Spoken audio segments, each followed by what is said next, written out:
Good morning, everybody. Today is Tuesday, June 23rd, and I am Marina Parkin of Koontz Parkin CPAs, and I'm joined here by our wonderful attorney, Jackie Durham, and her magnifying glass, of course. She now has two. She keeps getting them as gifts. I wonder why. Today, we are going to bring you continuous updates with respect to the SBA PPP loan program. SBA has been exceptionally busy last week since they have passed the act on June 5th, clarifying some of the items relating to the PPP loan and a couple of other things. Last week was another exceptional week. They have revised the loan forgiveness application. They have created an easy version of the loan forgiveness application, and they have also issued several interim guidelines clarifications as well. So it's been a busy week. So if you guys are wondering why your tax returns are not getting done, this is why. Just as we think we've got things under control, more stuff is coming. So we definitely are working really hard to bring all of this new updated information to you guys and to help guide you through it. A lot of you have already gotten to the end of your PPP loan periods, and a lot of these changes will still impact you. And we're going to discuss the changes, but I think a lot of them are definitely beneficial to you guys. So I think we will let's go ahead and get started here. So the biggest thing that happened last week is now we have two loan forgiveness applications, lucky us. One is the regular application, which the version of which we had already discussed several weeks ago, and there has been revisions to that. But the most importantly is now there is an easy version of the application. And Jackie and I spent quite a bit of time figuring out exactly who is going to qualify to use the easy application. So there's three criteria that you can fall into to be eligible to use the easy application.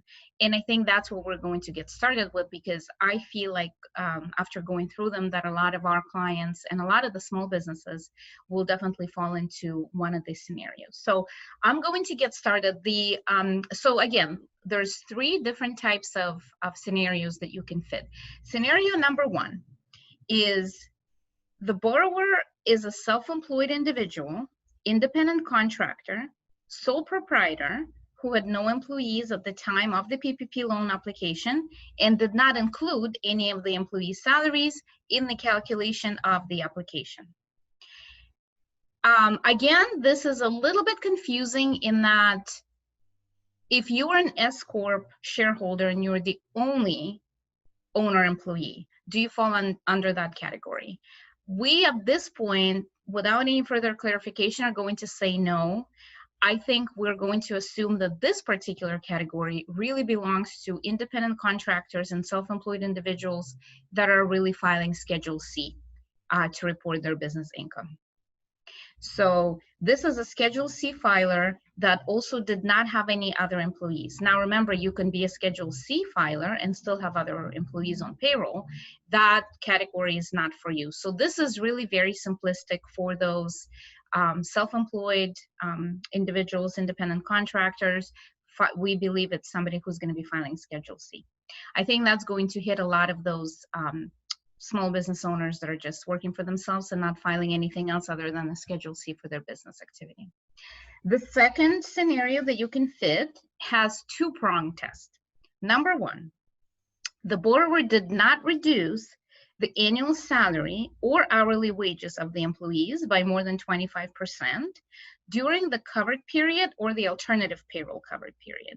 And we'll get into what the alternative covered period is. We did cover that originally when we went over the application.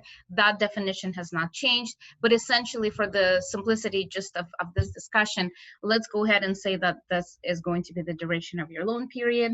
And so we're looking at the reduction in salaries during the covered period, so the period of the loan, compared to the period between January 1st, 2020 and March 31st, 2020. So essentially the very first quarter. So that is the first prong of this test. The second prong of this test is that the borrower did not reduce the number of employees or the average paid hours of employees between January 1st, 2020 and the end of the covered period, so the end of your loan period. Now, let me also say that this particular time frame, January 1st to the end of the loan period, is yet another time frame that we did not have anywhere mentioned in the original loan application or any of the discussions. We believe that it is brought in now for simplicity purposes. So essentially, if from the beginning of the year till the end of your loan period, you did not reduce any of your employees or their hours, it's a simplified way of saying that you can now use this easy form of the application. This time frame will repeat itself again. So just keep in mind that it's a little bit new, but it's what you start with first to see if you had any reduction in employees. So again, in the second requirement is two-pronged. You did not cut the salaries or the hourly wages by more than 25% during the loan period as compared to first quarter of 2020, and you did not cut the number of employees that you had between January 1st and the end of your loan period. The exception here, you can bring the exception, is those employees that either have resigned, that you couldn't bring back, you couldn't replace with other qualified employees, or that you had to fire for a reasonable cause. So this is where you can utilize that exception so essentially if you had a hard time bringing people back, you have that documented, you couldn't replace them, you can have that exception here and say you did not cut the number of staff that you had. So that is the second requirement to be able to fit into the easy application. Jackie is going to go into the final requirement for the easy. Go ahead, Jackie.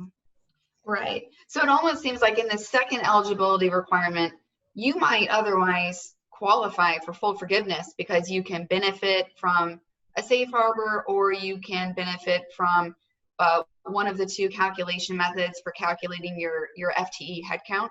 But that it might, due to the simplicity that this easy form is looking to strike, you might otherwise be booted from this form, unfortunately. Correct. Right? Mm-hmm. So there's a third eligibility requirement, and it's two prongs as well. And it requires that, again, there was no reduction in wages or salary by more than 25% as compared to the first quarter.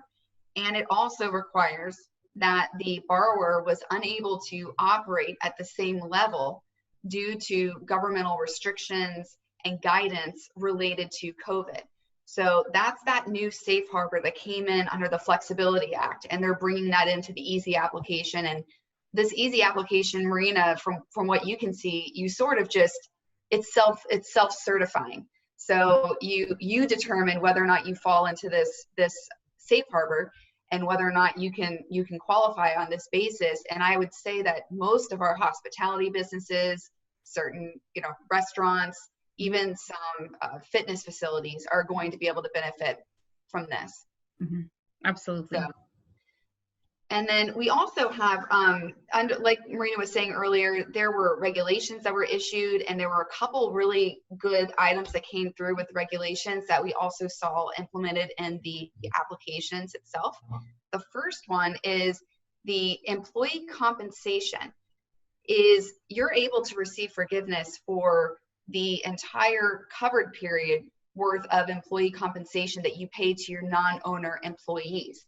Now, the 24-week covered period, obviously that compensation exceeds that 2.5 multiplier that was originally used to come up with the maximum loan amount. But what SBA was trying to get at here was to maximize the forgiveness for borrowers who may have lost certain employees, and maybe their employee headcount has gone down, but they can otherwise enjoy one of the safe harbor exemptions, which means that they might get full forgiveness for 24 weeks worth of payroll for certain of their employees, depending on whether or not they qualify for one of those exemptions. However, owner employees are not given the same latitude, and they're not given the same ability to be, I guess SBA was kind of looking to make sure they were not being too self-serving. So owner employees, which includes self-employed individuals, independent contractors, sole proprietors, as well as shareholders and partners, you are going to still be capped at the 2019 net owner replacement compensation. And if you have your normal 8-week covered period, it's going to be 8 weeks worth of that 2019 net income. If you have a 24-week covered period, you're going to be capped at 2.5 months of your 2019 net income. And the regulations offered a really good example and explanation for that, and basically explained that we don't want to induce a situation where you have an employer who can benefit and utilize one of the safe harbor exemptions, and they decide to keep their employees off payroll and just recoup all of the PPP forgiveness for their own owner compensation. That's not in line with the overarching goals of the loan program. So that's what they were getting at there. And I think they did a good job of achieving that goal and still giving the borrowers the flexibility with the 24-week covered period for non-owner employees receiving that forgiveness.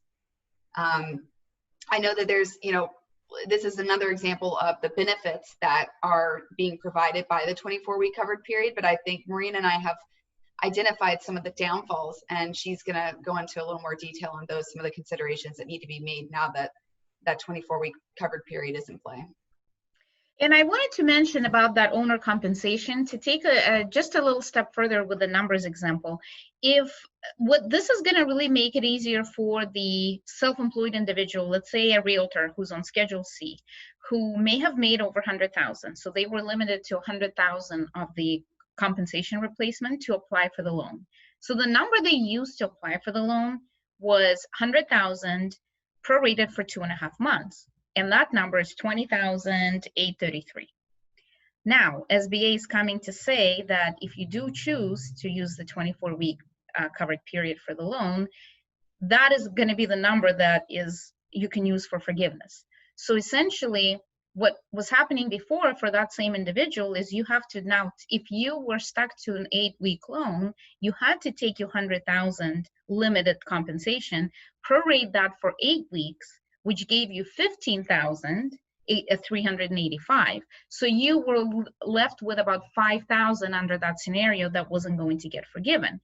Now what they're saying is, if you go the 24 weeks, you are back up to the 20,000 that you got as a loan that you applied for, that you can now ask for forgiveness. So I think this is where those self-employed individuals that don't have any issues with employee count reduction or wage reduction, and it's just them, they're going to likely enjoy the benefit of having 100% forgiveness of the loan.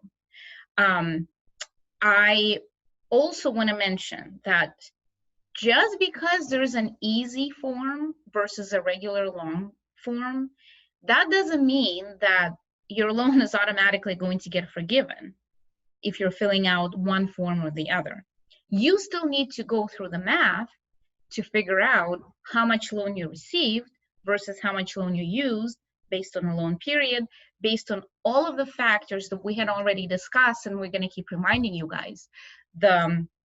How much you paid, how much salaries you cut, how many people that have left.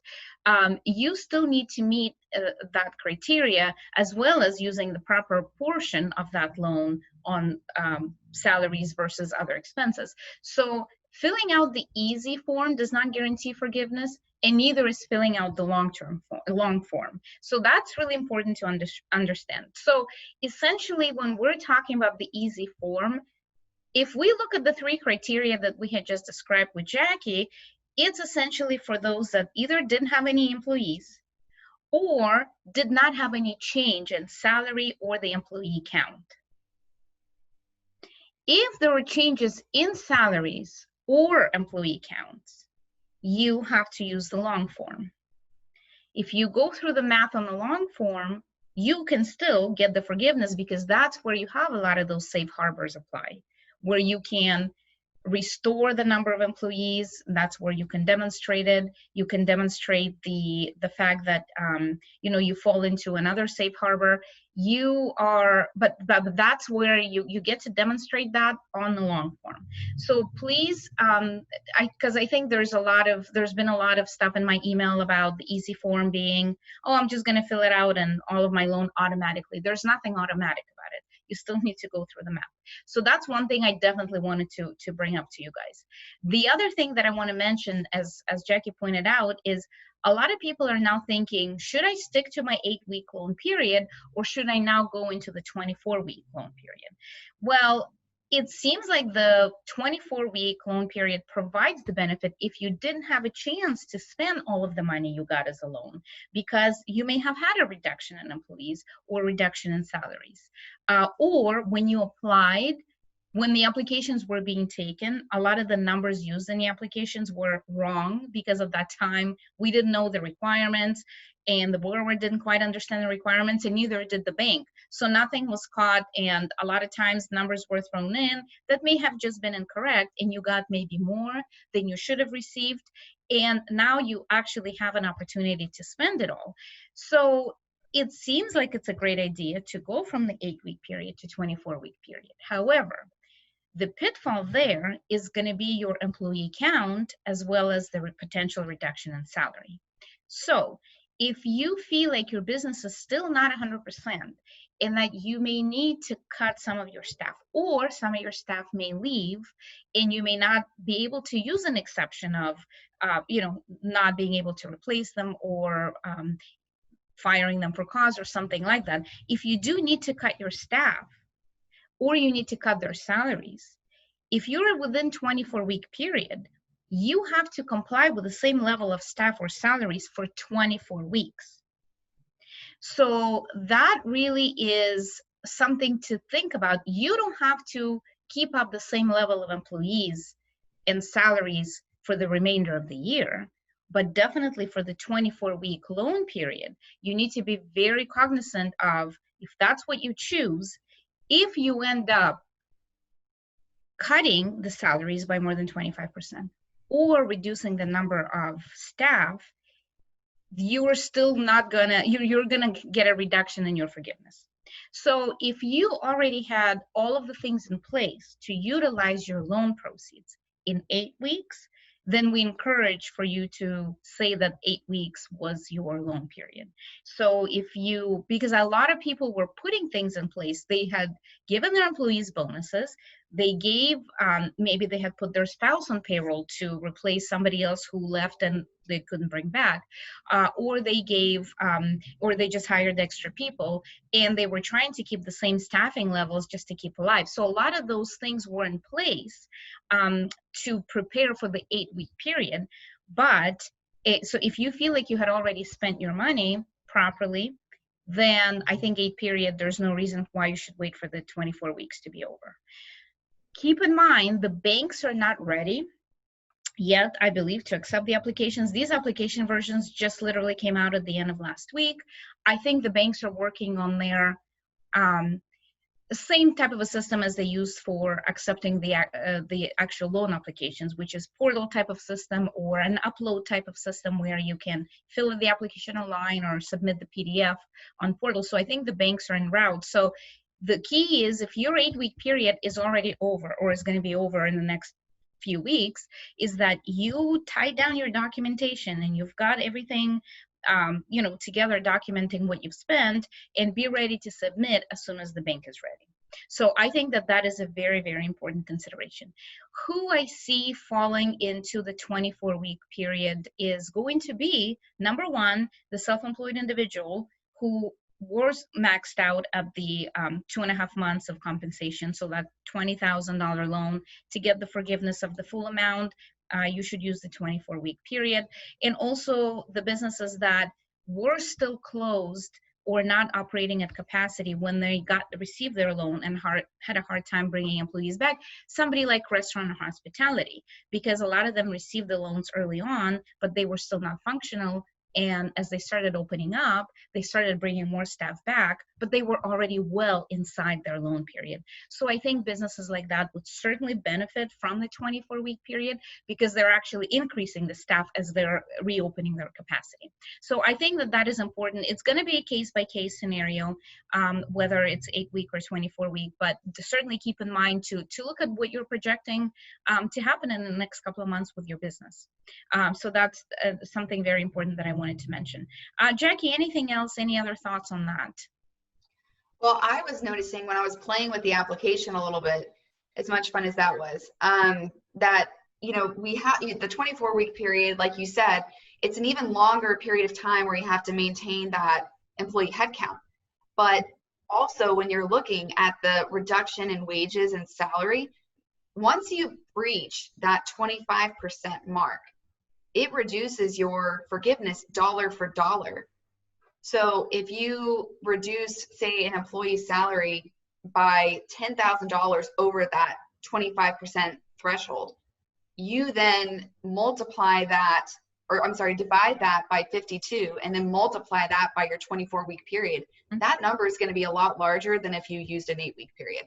So that's another consideration to make, is just kind of playing with the numbers, because the 24-week period, while it's nice in some ways, can also make the reduction penalties a bit heftier as well. Absolutely. And a good example is if we take that max salary of 100,000. So if you have an employee, not an owner employee, just a regular employee who is a high earner, and that employee was maxed at 100,000 for the purposes of PPP loan. If you take their 100,000 over the initial 8-week period, you get to an amount that you can only pay them to get forgiveness of $15,385.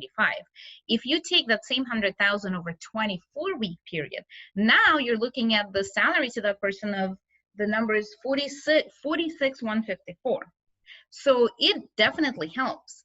And we're going to get into a little bit of the safe harbor discussions of where you can take exceptions and take safe harbor not to get penalized. But even if, for example, you fall into the safe harbor of people quit, you can't bring them back and you cannot replace them. Sure, you don't get penalized in the reduction of the loan by the reduction in the number of employees, but if you lost that employee, you lost their salary. And if their salary was included in your original calculation of the loan, and now you're not spending that salary, you're automatically going to have a portion of the loan that's not going to get forgiven. Not because it got reduced by reduction in employee, just because numbers wise, you did not spend all that money because you did not have that extra employee. So going into the 24 weeks in that particular case really helps you, because now paying all of the other people, you can now fill in that salary that you may be missing by having that person quit or fired. So I think that's where it's going to be a person or case by case scenario. So maybe we can get into a little bit of those safe harbors that are available, Jackie, and kind of discuss them in maybe a list format. Right. So on Thursday, I think we're going to be going into the safe harbor exemptions in a little more detail, because throughout the last couple of months, we've had certain exemptions come forward and regulations. We've had the original safe harbor that came in under the CARES Act, and then there's a new safe harbor that came in under the Flexibility Act. So we've kind of been throwing out information about these as they've come into play, but I think it will benefit everyone to kind of hear a comprehensive overview of these on Thursday, so that we can also address some questions. And just to recap what these are, we have the original safe harbor that came in under the CARES Act, which basically provides that if there was a reduction in your headcount or in salary or wages in excess of 25% that occurred between February 15th and April 26th, and then you correct that reduction by December 31st, you won't get any kind of reduction in your forgiveness. Another one is going to be if you had employees that voluntarily resigned or requested a reduction in hours because for whatever reason they couldn't come back to work, maybe their child didn't have childcare any longer. There's a whole number of circumstances that I've heard of where an employee voluntarily resigned or reduced their hours, or if you had to terminate an employee for cause. Those are all going to also be a basis for an exemption. Now, another one that came in through the Flexibility Act is if you try to bring someone back and they don't come back for whatever reason, or they cannot come back, and then you're not able to replace that employee with a similarly qualified individual by December 31st, that's another safe harbor. And then I believe there's also just an exemption in general. This was one that came in under recent regulations, where if you offer to restore their wages or their hours and they just flat out refuse, that's another exemption. Now, what we'll get into a little bit more on Thursday is some of some of these are similar to one another. So for example, the exemption that talks about I offered to restore their hours and their pay and they refused. Are you then also required to try to replace that employee by December 31st? That exemption was sort of set off to the side in its own regulation. It didn't come in under the act, so we don't know if you are proactively supposed to be replacing that individual. So they kind of overlap, and it can get a little confusing for that reason. So I think we're going to take a closer look at those with you on Thursday and explain what we know and what we're still hoping will be clarified. But there's definitely a good number of, there's a good broad scope of forgiveness, you know, safe harbor exemptions out there for people based on what's come through. So we'll definitely get into that more. And I wanted to mention too, as we're talking about these requirements to fall into the being able to use the easy application, when we're talking about those three tests, if you will, that or three categories, if you will, that you can fall into to be able to use the easy, really you only have at that point two safe harbor or exemptions that you can use. In one of the scenarios is that you were not able to operate at the same level as before February 15th due to the government requirements. And then the other one is that if you had employees quit, resign, or fired and you couldn't replace them, that's an exception. So not every safe harbor or exception is available at every application. This is where it gets very tricky with the time frames and what type of exceptions you have. So for example, if you fall into the safe harbor of where you did cut your number of employees or their salaries in between February 1st February 15th and April 26th, and you restored them, that is a safe harbor, but you cannot use an easy application. So this is where it gets a little bit tricky because, and I think the reason for that is because that requires calculation and support. So there's a schedule in there to say, to make you work through the safe harbor in the long form, to say, these were my number of employees before February 15th. This is who I cut. This is now who I have restored. That's a separate schedule, and that's why you're forced to use the long form. So really, to fall into that easy form, there's only two safe harbors that are available to you, which again is that you're not able to operate at the same level as you did before February 15th because of the governmental requirements, and that you had either fired employees or tried to bring them back and you couldn't replace them, or anything else that falls into that. So we got to be really careful as we navigate our clients and where they fall into this using these applications. So we do want to kind of walk you through the safe harbors a little bit more on Thursday. And I think what we will do probably is really start tackling some of these application lines and show you where the safe harbors can apply. Jackie and I also spend quite a bit of time going through the line items and to say that, look, even if you don't fall into some of these safe harbors, you can still get your full loan forgiveness because you were able to spend all of that money, if you chose particularly the 24-week period, and you stayed within the 60%, 40% range on payroll versus other costs. So until you really work through a lot of these line items, you won't know 100% if you're going to get any reduction in loan forgiveness or it's going to be 100%. So the simplified version is great. I think a lot of you guys are going to fall into that. But the long-term version, don't be afraid of it because that is still going to make it available for you to get 100% loan forgiveness. Really what I wanted to mention on that. My other, I guess, point that I wanted to say is you can still apply for a PPP loan. June 30th is the deadline. I still had a couple of clients reach out to me end of last week where all of this stuff was in the press and to say, oh, it's still available, can I still apply? Yes, you can certainly still apply. In fact, those applicants that were applying a little bit later, I think they have the benefit of learning a lot of the stuff Right. that we had already been talking about and stuff that was cleaned up in the press. Particularly, the point that I want to make for the applicants that are going to apply in the next week by June 30th is the whole requirement of having economic uncertainty.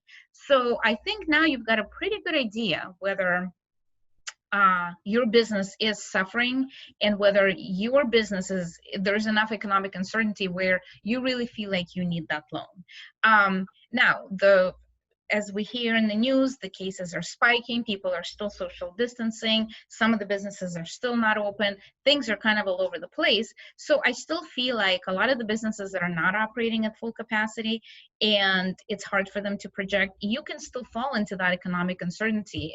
Right, Jackie? Do you feel like Absolutely. that? Okay. Yeah. Yep. And it's going to be, and again, this threshold for the PPP loan is more forgiving than the EIDL loan. And if your business is, like Marina said, still suffering and you don't see it ticking up, I definitely think that you should take advantage of this loan, because we don't know what's coming down the pipe. There's still so much uncertainty surrounding what, people keep talking about the second wave, numbers are climbing up. I don't think there's going to be another shutdown, but you never know. So. And the banks are more qualified than ever now to take applications. A lot of banks that had all those kinks in their systems, there was a lot of bad press about the big banks that were prioritizing their bigger clients first. There's still money in the program. In fact, I was just reading an article and I printed it. There's 129 billion that is still remaining in the program as of June 12th. So there's still quite a bit of money left, and there's a lot of smaller banks that are now taking applications. Again, we've had a lot of success that we hear from our clients with smaller banks. So I think that if you do want to apply, you have 1 week to apply. It's going to be much easier. The bank knows exactly what they're asking of you.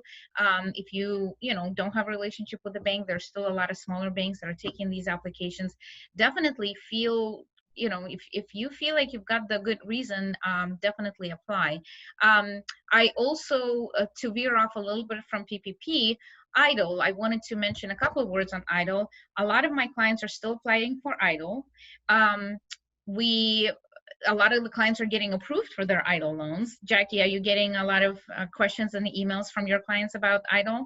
I'm definitely getting some.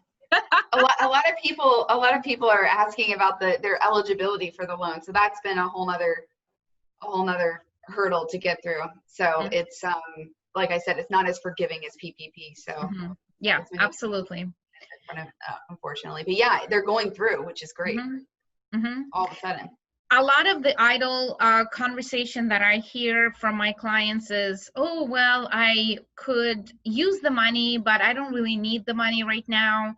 Can I put the money aside and use later? So to me, it seems a little bit of a gray area on, yes, you can maybe set it aside and use later, but this is not a capital investment money. So this is not, you can have it sitting right now in your bank account for maybe the next payroll that's coming in the next cycle or the next business expense, but this is not an opportunity for you to renovate your building or do an addition or something big like that, or invest in a new product line. I think this is just really to keep you afloat, to keep buying your supplies. Maybe you had a business credit card that you were just paying stuff off. You can pay that off, but it had to have been used on regular operating business expenses. You can still use it to pay payroll if you're not using PPP funds for that payroll. So there's a lot of good uses for EIDL, but even though EIDL is a loan and people are thinking that they're not going to get questioned as much on the EIDL use of money because, well, it's a loan, so I'm going to pay it back. It's not like it's getting forgiven. There's still very strict requirements on what that money is to be used for. So nobody is safe from having an SBA come and question to demonstrate what the funds were really used for. So I really would be very careful with both. PPP, definitely you've got the requirement, and EIDL loan, you also have the requirement, which you don't have the same percentage allocations as PPP. You don't have to use a certain percentage on payroll. In fact, that's where EIDL is great for those businesses that are not payroll heavy, that, it may be a real estate based business where you've got a lot of those expenses relating to your commercial rental property and your rents are down. So you still have to pay those expenses. Use the EIDL funds for that. But certainly use them to really keep afloat. That's the whole idea. And Jackie, I'm getting some questions from my clients too about the interest accrual. So maybe you can refresh a little bit on that. The loans, and that's for PPP also, if you do end up with a loan versus forgiveness amount, how does the interest on that work? The interest, because the payments are deferred for the first, it's 1 year with EIDL and it's 10 months with PPP. What happens to interest on that? So it's going to continue to accrue during that time, just the payments are deferred. So that interest on the total amount is, from what I'm reading, is going to continue to accrue. It's not, and I don't think they're necessarily going to rebate you the interest that accrued that was not ultimately attributable to unforgiven amounts. So if you receive full forgiveness, I believe that the payroll costs and the non-payroll costs are basically going to have to also swallow up the interest that has accrued in terms of the amounts that you spend. Mm-hmm. I haven't actually seen that put into application, but I do believe that that's how it's going to work. Mm-hmm. So, and I will also say that for purposes of EIDL, I agree with Marina that it really needs to be sort of funds that are used as are necessary to continue to meet your necessary obligations, your payables, your payroll, any kind of AP. That's really what it's there for. So if you don't need it to meet those obligations, you probably don't qualify for the loan. And the other thing I want to mention is for the forgiveness applications, I noticed, Marina, that it's the same thing as the original forgiveness application, which basically confirms that you need to not only supply the documentation confirming payroll costs and the other forgivable non-payroll costs, but you also have to obtain and retain a good amount of documentation supporting your qualifications for exemptions and safe harbors and other items. So there's a pretty decent sized list of items that you have to retain in your records, and you have to retain those for a period of 6 years because SBA can come back and look under the hood and ask some questions. So the easy application, for instance, it's 2 pages, mm-hmm. and you certify, you initial and certify a bunch of pretty big statements, and you need to make sure that you can back that up with some documentation. If you have had a slowdown in your business activity due to governmental restrictions and orders, you need to make sure that you're sort of printing off those orders and keeping them so you can refer back and say, yes, on March 15th, they made me shut my doors and it extended into this period. Things like that need to be retained, and you need to be, and again, back to employees and terminations for cause and voluntary resignations. In the regulations, which we touched on previously, and I think about a month ago, we really drove home the fact that you have to document that. So if there is a termination, you need to have a letter confirming the basis for the termination. You need to document any employee who elects not to come back or not to restore their hours. I think documentation is key here. And I noticed, and we will have a separate part of the webinars in the coming weeks about what documentation needs to be supplied versus what documentation just needs to be retained. But I wanted to mention that I find it interesting that the support for inviting people back or not being able to hire a qualified replacement is not something you need to attach with the application. It's something that it appears you need to have in your records.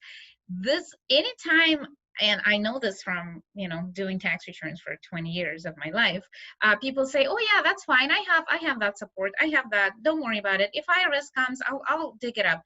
This is not something that's going to be easy for you to put together 3, 4, 5, 6 years from now when SBA is coming to question whether you did attempt to rehire. How are you going to demonstrate 6 years from now that you had attempted to bring back your staff, you couldn't, or your staff quit and you couldn't replace them with another qualified applicant.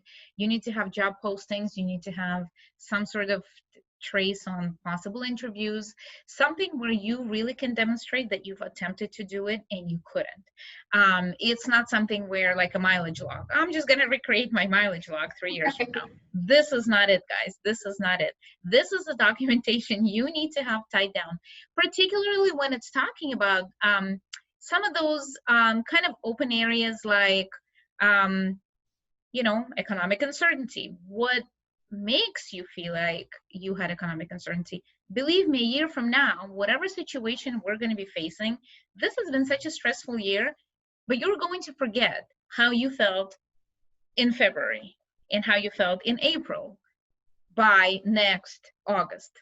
So when it's time for you to deal with these applications, if somebody is coming to say, please show me how, you know, demonstrate to me that you felt like you had faced economic uncertainty and that's why this loan was necessary for you. Stuff like that, please go back and document it and have it in your file. And, you know, things like payroll reports, sure, you have them from your payroll company, from your bookkeeper, it's easy to support. But when it comes to ambiguous things like that, the more you can document now, the better off you're going to be. And I have to say that IRS, is going to be a big vehicle for potential identification of some of these issues. When IRS is going to be processing your returns, there's definitely going to be open communication between all of these governmental agencies. So IRS and SBA are going to be talking. And if IRS stumbles upon something, if you were a PPP loan recipient and if they see something, maybe they're going to institute some ratios that they're going to look at payroll versus other things, or maybe look at the changes between revenue from last year to revenue from this year. Who knows what their trigger points are going to be? But I feel like you need to be prepared to have your tax return next year closely looked at. It's going to be probably the riskier year. So we really are going to have to do a really good job next year to make sure we dot our I's and cross our T's on the tax return and have all of the SBA related stuff well documented. And I am going to remind you again, I feel like I have to remind this every week now that we're talking about this. If your PPP loan proceeds are going to get forgiven, remember that forgiveness is not going to be part of your income, but on the flip side, you cannot take a deduction for the expenses that you paid with the PPP funds. So if you got $100,000 in PPP loan and you use that to pay your salaries of 80 grand and rent of 10 grand and your utilities of another 10 grand and you nicely spend all your 100,000, well, that 100,000 of salaries, utilities, and rent, you cannot deduct on the tax return. So you got the free money from SBA. It's a government money that you use to pay the expenses. Essentially, they don't want you double dipping. This is as we know it right now. There's still a fight about it with IRS, but this was a notice that was issued fairly early on in the PPP process to say that, you know, this is great that you're getting this free money in a sense, but if you're paying, and you know, it's not going to be income, but any of the expenses that you pay with it are not going to get deducted. So next year tax returns are going to be quite an adventure. So I feel like we're in this tax season for the next 2 years, Jackie. But we want to make sure we do a good job. But on your guys' end, please document as much as you can and make it easier for yourself to feel comfortable with the loan, feel comfortable with the forgiveness calculation, and that we are going to, you know, supply everything we need to when it's time for assisting you with the forgiveness application. So documentation is key. I cannot say that enough, guys. Agreed. Yep. Anything else, Jackie, at this point? I think we'll get into more of the details on Thursday. We're going to put together a plan of how we're going to tackle it. I definitely think we'll have some webinars coming up where we will walk you guys through the applications kind of line by line. I know we wanted to dig a little bit into those exceptions and safe harbors, so maybe we can start, and also the documentation that's required to be submitted with the forgiveness application. So I think we'll just start tackling them pieces by pieces as we go. Sounds good. Awesome. I think we've answered the questions that were popping up as we were chatting. Thank you so much, guys. Please tune in. We'll be here Thursday and 2 days from now at 10 a.m. And have a good rest of your week, guys. Thank you.